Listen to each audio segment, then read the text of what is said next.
Maya Pealdo, Pampanga. Magandang hapon, Pilipinas.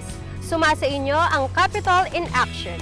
Panoorin natin ang mga kaganapan sa pamahalaang panlalawigan ng Pampanga sa ilalim ng Administrasyong Pineda.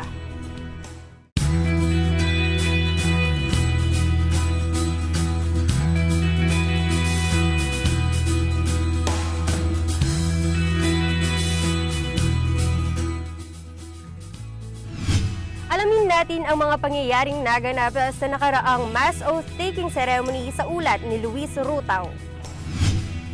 Formal na ngang nanumpa bilang bagong gobernador ng lalawigan ng Pampanga si Governor Dennis Delta Pineda. Sa naganap na mass oath-taking ceremonies, kasama ang iba pang mga bagong halal na opisyales ng Pampanga sa Laos Group Event Center noong ika-29 ng Hunyo. Sinimulan ito ng isang Santa Misa. With those encounters with Jesus, something happened to these two persons. From Simon to Peter. From Saul to Paul. May naniba sa kanilang person. Because of that encounter. Because of their attachment to the Lord, something changed in their person. Mismong ang kabalen na si dating presidente at ngayon Speaker of the House, Gloria Macapagal Arroyo, ang nanguna sa sabay-sabay na nanumpa ng mga bagong halal na board member, kongresista at mga opisyales ng bawat munisipalidad. Una sa mga nanumpa si Governor Dennis Pineda, na sinundan naman ng kanyang ina na dating governor at ngayon vice governor ng probinsya na si Lilian Nanay Pineda. Sa kanyang talumpati, pinangako ni Governor Delta na itataguyod ang pagkakaisa at pagtutulungan ng iba't ibang sektor para sa progreso ng probinsya. At kinukomit ko na po ang aking sarili ang Kapitolyo sa lahat ng inyong programa. Kaisa niyo po ang Kapitolyo. Maraming salamat. Upang may kasatuparan ito, hiningi ng bagong halal na gobernador ang suporta upang mas lalong mapadali ang pag-usad ng Pampanga tungo sa inaasam na kaunlaran. Mayor, maraming salamat sa suporta niyo sa akin. Vice Mayor, Councilor, nakikiusap po kami ni Nanay na magkaisa po tayo.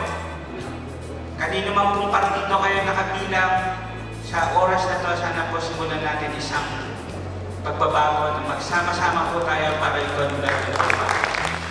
Positibo ang bagong gobernador na ipagpapatuloy niya ang magandang legasiyang iniwan ng kanyang inang si Vice Governor Nanay Pineda. Maraming salamat po sa pag-aantabay, pagmamahal na binigay niyo sa akin. At asahan niyo po, wala akong gagawin anumang bagay na ikakasira ng pamilya natin.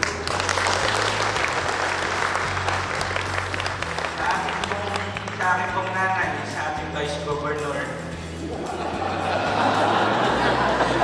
Nay, Governor na yung anak niyo. Pero wala pong magbabago. Sabi ko nga, tuloy pa rin.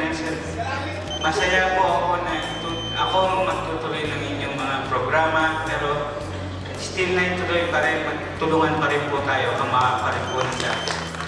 Plano ni Governor Delta na pagandahin ang turismo ng probinsya at suportahan ang Megalopolis Plan ni House Speaker GMA at Vice Governor Nanay.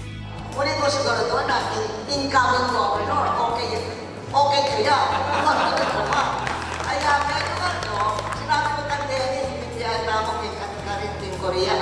Pero Dennis, ako, iiba mo, may offer ka na ako maging consultant. So siguro mayari kong obrang paraketa na makasilbi, i-follow through ko in Megalopolis Plan na ako. Okay naman ng Dennis, hindi accepted this. Giit ni Governor Delta magiging susi sa tagumpay ng mga programa ng Kapitolyo kung may pagkakaisa ang lahat ng opisyales ng gobyerno at iba't ibang sektor ng lipunan. Maraming salamat sa inyong pagtangkilik. Hanggang sa muli, dito lamang sa programang Capitol in Action. Ito si Jasmine David Haso, ang inyong tagapagbalita.